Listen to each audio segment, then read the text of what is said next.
అన్నమయ్య జిల్లా పీలేరు మండలం అగ్రహారం పంచాయతీ దేశీరెడ్డిగారిపల్లిలో గత నెల 27న మహాశివరాత్రి పర్వదినం సందర్భంగా గ్రామ సమీపంలోని మామిడి తోపులో పేకాట క్లబ్ నిర్వహిస్తున్నట్లు జిల్లా పోలీసు అధికారులకు సమాచారం అందింది. స్పందించిన జిల్లా పోలీసు యంత్రాంగం టాస్క్ ఫోర్స్ సిబ్బందిని అప్రమత్తం చేసి మారువేషంలో సంఘటనా స్థలానికి పంపింది.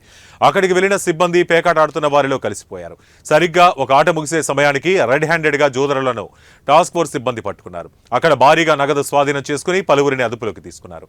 దీంతో రెచ్చిపోయిన జోదరులు పోలీసులు పైకి తెగబడడంతో ఘర్షణ వాతావరణం నెలకొని ఉద్రిక్త వాతావరణం చోటు చేసుకుంది.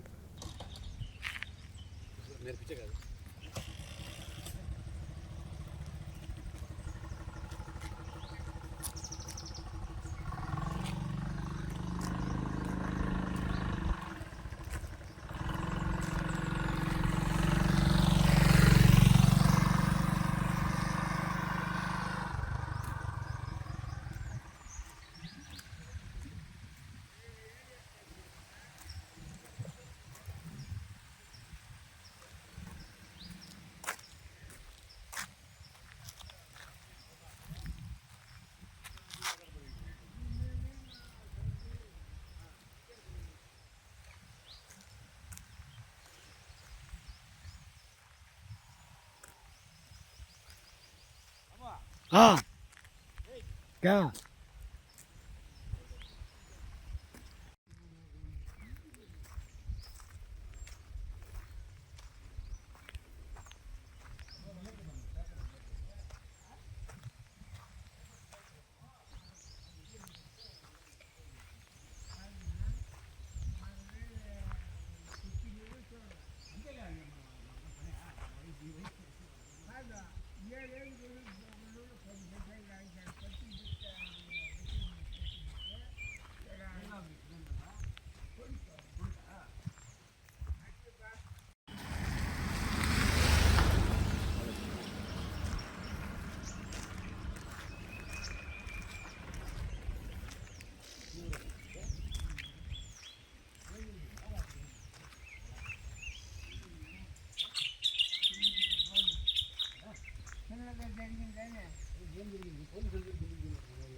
వాళ్ళు ఏడే మాట్లాడిస్తున్న పోలీసు వాళ్ళు అంతా ఆడనే జరుపుకున్నది అంతా వచ్చిన ఏడే ఏమి ఆ టైం జరిగిందా వాళ్ళంతా పరుగులు ఇచ్చినారే అది మాత్రం తెలిసింది ఉన్న వాళ్ళకి అందరికీ.